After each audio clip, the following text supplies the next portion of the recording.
So there's some juicy food for thought from no other than the green smoothie girl herself, Robyn Openshaw, who is our special guest today. Hi everyone, and welcome to the SuperCharged Life. Now you might know Robyn from her podcast Vibe, or her nourishing and cleansing smoothie recipes at greensmoothiegirl.com, or from her books. Well, today she'll be offering some real nourishment for the soul, sharing some simple strategies on how to cleanse ourselves from negative thoughts and enjoy a high vibration life. Because living a supercharged life is not just about charging our body batteries with the right kind of energy sources, or even the right diet, or even smoothie, although of course they do help. It's also about being mindful that our thoughts and emotions are sending our bodies information. Now, thoughts are energy in motion. What thoughts are you communicating to your body? Do you get stuck in a reactionary mode, feel anxious, angry, stressed? Do you take on other people's bad vibes? Let's face it, most of us do. But all of these types of feelings are toxic and drain our energy, which we can't afford to let happen if we want to have energy for life. So today we're discussing the power of vibrational frequencies and how to live a high vibrational life. And we'll hear how Robyn was able to personally overcome a lot of traumas and illness in her own life, as well as how she learned to not take on other people's negative energy, and she'll tell us how she learned the art of letting go in order to have more flow in life. Now, Robyn has an abundance of inspiration to share. She's a former psychotherapist and university professor and is the author of 15 books, including The Green Smoothie Diet and 12 Steps to Whole Foods. Her latest book is Vibe, Discover Your Energetic Frequency for Health, Love and Success. And in this book, she reveals the difference between low vibration emotions like fear, anger, inertia, and high vibration emotions like love, inner peace, and gratitude, and talks about their impact on physical and mental well-being by raising our vibrational frequencies, and how living in a high vibe state can make us resilient to illness, fatigue, burnout, and depression. So I started by asking Robyn about her fascination with the great Australian scientist Nikola Tesla, who she talks about in her book. Now, Tesla is a household name among the scientific community, known for his finding that all matter has vibrational energy or electrical frequency, and that we are all electrical beings made up of rapidly vibrating cells. So sit back and enjoy, perhaps while you're sipping on a smoothie, and hear the story behind the green smoothie girl and how to raise your vibration from the inside out. So, Nikola Tesla, what did you find remarkable about Tesla? You know, Nikola Tesla is one of my heroes because I'm just so astonished at how he was 20 years old. You know, he's almost a child, and here he is on a completely different continent, and he dreams at night. He dreams about coming to America and channeling Niagara Falls for energy. And now I have children who are 20 and 22 and 24, and they're not thinking about things like this. Well, he was, and he came all the way across the ocean with nothing but a letter in his pocket. He was robbed on the ship of all his money. He had like 2 pennies, and all he had was this letter in his pocket introducing him to Thomas Edison. And he finds Thomas Edison. He works for him for quite a while. He feels quite betrayed by Thomas Edison, but then within 10 years of landing on our shores, he has channeled Niagara Falls for energy. And I think it's remarkable. I think his work lives on and has given birth to what used to be thought of as science fiction, a car that doesn't need any fossil fuel. And he discovered alternating current, and he took a lot of heat for it, and he publicly fought with Edison over that. Edison said, it's going to kill us all. And of course it has its place. And he taught us so much of what we know about energies and the fact that everything has energies, and that the secrets of the universe are found in understanding frequencies and vibration. And what do you mean by high vibration? When I talk about high vibration, I'm talking about that there are actual electromagnetic fields that when we live in them, we experience more of the states we all love. like gratitude and peace and joy, and we can express and feel and receive love better. And we're more in tune, we're more in harmony with other human beings, and we can understand their needs and their energies better when we're in that flow, when we're in higher states of vibration. And sometimes it's not it's not a static state of the same vibration. I mean, everything oscillates, what you don't want is a flat line. And our fluctuations of energies are a positive thing. But the low vibrations are where people live these days. And they're suffering more than they need to. And a lot of their suffering is coming from not understanding how to metabolize emotions. And when they have negative emotions, they get stuck there. And that's what, emotions just get stuck. And they actually show up as physical illness. And so, you can, the Heart Math Institute has charted people who sit in 8 seconds of deep gratitude and thinking about things that they're thankful for, and it actually shows as a soft, high frequency. It actually looks like this. It charts on an EEG. It charts like it feels. Like this is what gratitude feels like, right? And then same person feeling anger. Now you can actually get someone to feel anger. We can all choose into that too. And it looks on the EEG chart like anger feels. It's sharp and jagged and small and low. It looks like anger. And just going back to Nikola Tesla, so you said how Tesla sees reality as frequency and vibration. What do you think he meant by, how do you connect thought to the how do you connect the frequency and vibration of thought to the outer reality that you experience? Or what do you think he meant by that? We can only guess what Tesla meant when he said the secrets of the universe are found in frequencies and energies. But he was on to things that were, and so was Einstein, things that were far more than alternating current versus direct current and science. He was really experimenting with the fact that our emotions and thoughts are energies. He was learning that we were energy exchanging with people in our energy field powerfully, but we're actually exchanging electrons or sharing electrons with people who we've never met all the way across the planet. And so he was way ahead of his time. Nobody was hearing this back then, but his words live on. And now they're coming to life in all kinds of ways, in all kinds of energy healing modalities. We have Dr. Oz saying that, energy medicine is the new frontier. And I mean, energy medicine in lasers alone can heal and kill. We are literally cutting people open and cutting out organs from their bodies using focused frequencies or lasers. And then we're letting them heal with focused healing frequencies. The exact same technology can kill and can heal. This is like, the quantification of Tesla's early ideas and Einstein's, where they discovered that everything is energy. And people don't think about that. They think about the calories of their food. They don't think about the vibrational energies of their food. But they can and they should. And we really need to develop a technology that, whether it's through gas chromatography or it's biophoton emissions, or whether we're actually measuring it in electrical hertz, we should start thinking about making more choices with what we're doing with our words and what we're doing with our thoughts and our emotions and what foods we're eating. We should be making choices that take us into higher frequencies, because that's when we're capable of greatness. That's when we're capable of being who we actually came here to be.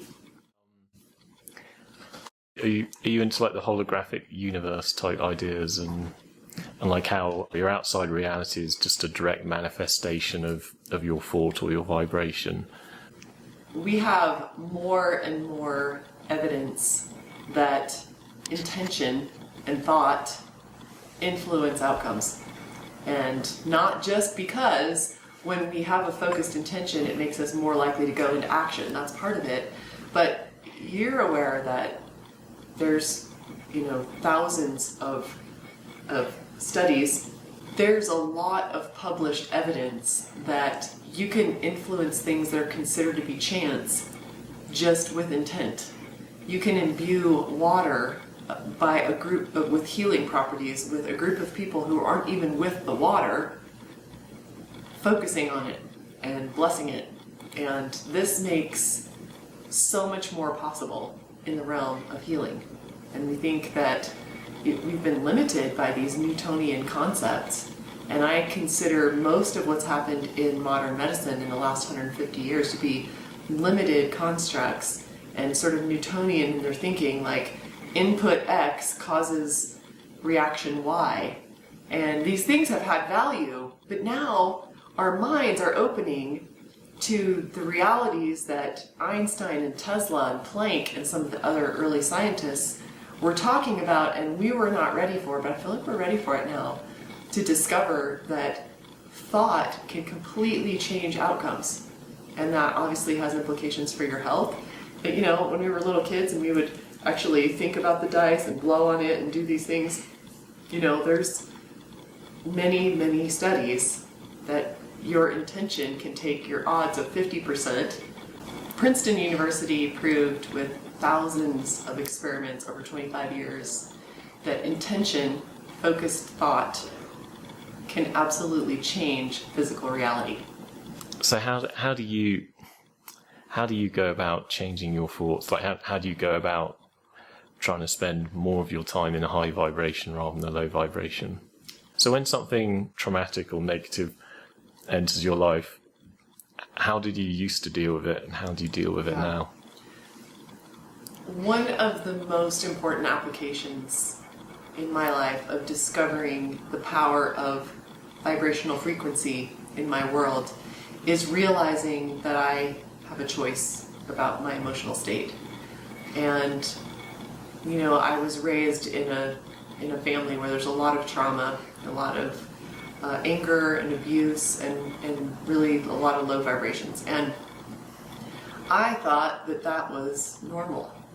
And it was such a revelation to learn disciplines where, whether I'm meditating, doing yoga, or I sort of developed this very fast system to get out of negative energies. And when I'm feeling fear, anger, anxiety, to get out of them really quickly, has completely transformed my life. And it's probably as powerful as drinking a quart of green smoothies a day. To be able to take a negative emotion and ask it what it's doing there and what it's there to teach me, because there's usually something important that I'm supposed to learn there. And then take that space between the negative event or feeling that emotion of fear, anger, feeling betrayed, feeling victimized, whatever the negative emotion is. And when the thing happens, between that moment and where I react, I go through a quick little process. And I ask myself, what are my choices here about how I can react to this? And a lot of times it's almost a game. And I say, what would happen if I just did the opposite? Someone acts really, really aggressive with me. I can choose to go into lizard brain. I can choose to go into the place where I live in fight or flight. And I make choices based on safety. Or I can go into my frontal lobe. I can remind myself that I have one.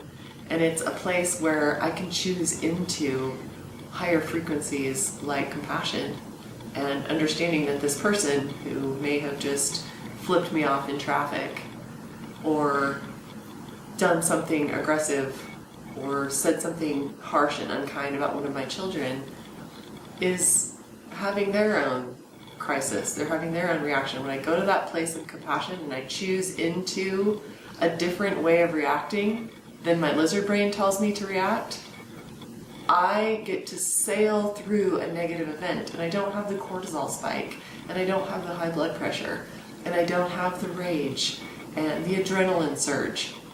And I really believe that when we choose into higher vibrations and we choose to, in literally, often it's less than 90 seconds, I can find what's in that I can learn from, ask myself what this is here to teach me, acknowledge it for what it is, this negative event or this negative emotion and do the opposite of what lizard brain tells me to do, or something very different, and then find what was instructive in the situation and move forward. Move forward in peace, saying namaste to the person who is flipping me off. I often, when someone flips me off on the road, I end up, because I do this so quickly, I smile and wave, apologetically, or just, I hope you have a great day. And that is so much more conducive to a high vibration life than what I used to do, which is in my 20s, before I discovered how powerful frequencies are in emotions and how much I can control them, I would flip them off back. My kids always say, Mom, why are you so calm on the road? And I'm just using the whole road rage thing as an example, because it's an easy example and we've all been flipped off on the road, right? Is that I don't have to go where they want to take me. I don't have to go to fear. I don't have to go to anger. I don't have to go to shame. Being really aware of them and choosing out and choosing what's instructive and putting all the negative energies in my rearview mirror is how to be happy. It doesn't matter how busy you are, how stressed you are, how ill you are. So much of what we think we have no control over, we really do. And how through doing that, what have you noticed in what happens next? So, like, you used to react and things would probably get worse, but now you've learned to change your reaction. What actually happens? One of the most powerful things around energies and emotional states is that if I don't metabolize my negative emotions, if I don't realize, oh, I'm feeling stress, I'm feeling fear, I'm feeling anger here, and ask myself, why am I feeling that way? What's underneath it? And then move through it to a place of identifying what is instructive here and what I need to do to solve the issue, and then putting the negative energies behind me. What I find is that there's this law of karma that goes into effect. And it might seem strange to quote the Bible to document the law of karma, but Ecclesiastes 11:1 says, cast your bread upon the waters, and after many days it will come back to you. And to me, that's really encapsulates the law of karma almost better than anything. The Hindus actually only talk about the law of karma as being negative. But in the Western world, we kind of refer to it as if what we're putting out there can come back as good or bad, and I believe that. But when someone initiates something negative in my world or in my life, I have the choice whether I'm going to perpetuate that. And if I go to anger, and if I flip the guy off who flipped me off in traffic, and I keep those negative, angry energies going, when I get home, I'm going to tell my partner about that, or I'm going to tell my children about that, and I'm going to tell whoever else, and now they're caught in those negative energies, and we're just perpetuating negatives. And so what's our responsibility once we discover how powerful we are in our own positive vibrations? What then is the impact we're having on others? Because when they come in our energy field, we're either raising their vibration or we're lowering it. We're never staying in a static place. So when you're with me, I can either help you go to higher frequencies, or I can take you lower. And me taking responsibility for that has been completely life-changing, considering far more carefully the impact I'm having on other people just by being in their energetic field. Understanding that if I'm in their energetic field and I'm a higher vibration person than they are, in that moment, that I can serve. Because a substance of a higher frequency can cause a substance of a lower frequency to increase. It's a very basic principle of quantum physics. And it's indicative of our responsibility to our fellow man.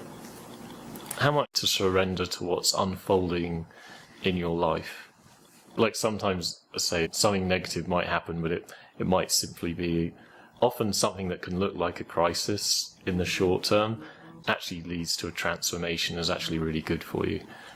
One of the most powerful things that I've learned in the last decade, I don't think that I came by living a higher vibration life accidentally, and I didn't do it because everything has gone my way in life. I've been through the hard things. I've been through a really terrible divorce. I've been through a lot of different things with my 4 children. I've had health crises. Honestly, I feel like the most important thing I've learned in the last 10 years is to let go. And every day I tell myself, let go, let go, let go. Release, release, release. Most of the things that we get worried about, and when I say most, I'm talking about like 99%, aren't worth getting upset about. They aren't worth the amount of energy that we invest in them. And having raised 4 children to adulthood now, my children have been my best teachers to let go of judgment, to let go of a need to control. Of course we're going to work hard, and of course we're going to have linear, processes, things that we're trying to accomplish. So we don't let go of everything. But when you are energetically fine-tuned, when you have developed your skills as an empath or an intuitive, and some people as an energy healer, you become far more aware of whether something is worth investing energies in, whether something is worth pushing or not. And I'm not willing to push like I was when I was 20. At 50 now, I love being in flow. And when my energies are at odds with other people's actions or a project that we're doing, I'm far quicker now to say, why is this so hard? If I'm having to push this with all I've got up a hill, what if I just stop? What if I just let go of this? And letting go has been maybe the most powerful life lesson of my first 50 years. So we've talked about sort of when these negative things can happen. But I mean, earlier you mentioned, of the other angle of just coming from the positive. So just in normal life, like get up each day, like what are the things that you do that actually help you to sort of increase your vibration just in a normal day? There are so many things you can do to take yourself into higher vibrations. And, there's some evidence that you have about 5 times more negative neural pathways than positive. So it's easy to go to negative places. And so it has to be mindful, and it has to be conscious, it has to be a choice. When you start to feel yourself in the lower frequencies, which we've identified as shame, anger, fear, or some of the low frequency emotions, and we don't like living there. We don't like being there, but many people just accept it as something they can't control. And when I feel those things, I can, in 90 seconds, go into this catalog or this list of the incredible, amazing things in my life. And we all have them. I don't have a charmed life. A lot of things in my life have been very, very hard. And when I go there, my energies completely shift. And in that place, just raising my frequencies 5 hertz or 10 hertz, I get more productive. I feel far more compassion. I feel far more connected to the other people in my energy field, whether it be my employees, my family, and I can suddenly get back in flow and solve problems where I'm not pushing against, and instead I'm flowing with energies. And so choosing into a 90-second gratitude exercise is super powerful. Honestly, going and drinking a green juice. I don't put fruit in it, but just greens, like a bunch of high-frequency food, juiced or blended, and drink it, game changer. Going to an hour of yoga is totally energy shifting for me. Going outside in the middle of the day where I've been exposed to computer screens and my Wi-Fi is in the room and I've got all these chaotic energies, going outside and taking a 5 to 10 minute break and sitting in the sun and charging my battery and grounding on the ground where I'm releasing a lot of these chaotic frequencies and electrons into the ground, and I'm in contact with the earth, which has the same energetic frequency as the human system, is very powerful. So how do you like try and reprogram your beliefs? Because say you were brought up with all of these beliefs, and then over goodness knows, over, I guess, 30 years, you've unprogrammed some of those beliefs, and, one of them was to let go. But, how do you go about reprogramming your own beliefs? I have let go of so many beliefs that I used to have in my 20s. And the way I do that is that I ask myself all the time, is this serving? It's a question I ask every day. Is this serving? And you get really clear on that, because that's a really better question than what was I taught? What is the dogma that I'm used to? And I have let go of a lot of dogmas that weren't serving anymore. Maybe they did serve. Maybe they served me 20 years ago.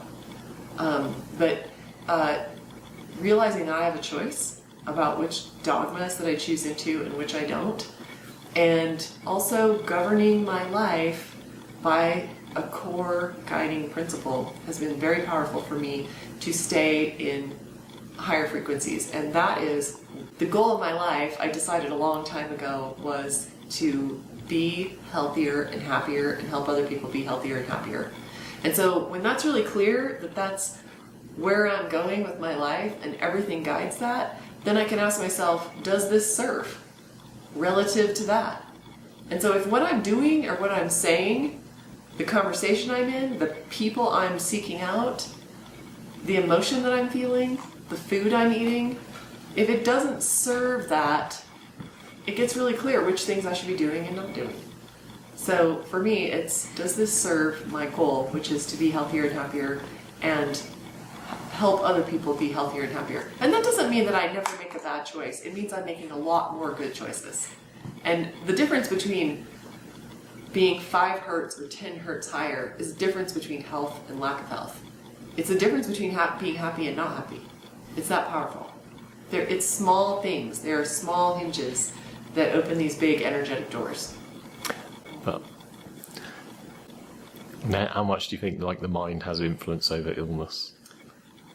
How much influence the mind has over illness?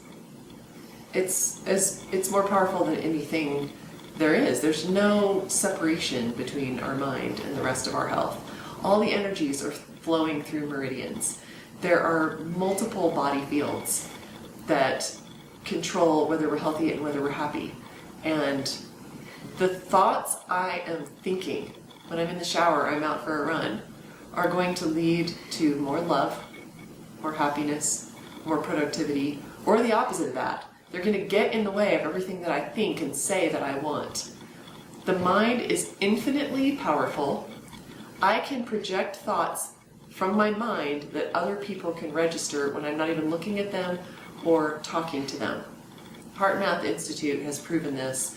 I can be feeling love or gratitude, and I have an electrode measuring what's emanating from my heart, and you, with an electrode attached to your brain, even though we're not talking to each other or looking at each other, your brain will register that. Your brain will register when I'm in love and gratitude. Your brain will register whether I'm in fear and hate. So how powerful does that make our heart, and how powerful does that make the mind, and how interconnected does that make them? So one of the most important things we can do for our health is to commit to checking our emotional states and our thought patterns and metabolizing them. It's not that we live on the good ship lollipop and we're Pollyanna and we never have any problems and we pretend like problems aren't happening. It's that we ask any negative emotion coming through our energies, what are you here to teach me? What can I take from this that is useful? And how can I eliminate the negative energies? Because I don't want to take it home. When somebody flips me off in traffic, I don't want to take it home and smear it all over everybody who is in my house and tell them about my terrible experience I just had with a guy who almost hit me and then flipped me off. I don't want that to define the energies in my home an hour later. And getting really clear about that and clearing those energies quickly so that I can move forward in flow with my original intent, which is to be healthier and happier and help other people be healthier and happier. Makes things very, very simple. Makes all my choices very clear. How much is your mind affected by what you do to your physical body? The food that we eat is our fuel. When we say you are what you eat, we literally are what we eat. And so when I drink a quart of green smoothie, for instance, I'm getting 10 servings of some of the highest frequency foods available to me. And I blend it up in my blender and I drink it in 10 minutes while I'm driving to tennis practice or to pick one of my kids up.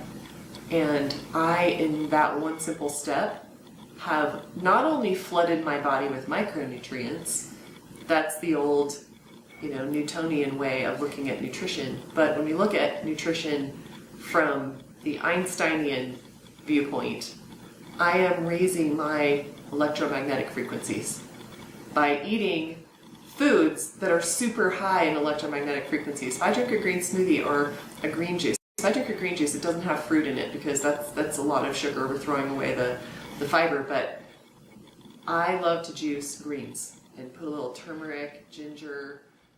Well, that's all we had time for. I hope you're feeling elevated by all that wholesome, nourishing food for the soul and just listening to Robyn's good vibrations. So on that sweet smoothie note, I'm signing off, wishing you positive thoughts and high supercharged vibes. Until next time, bye for now.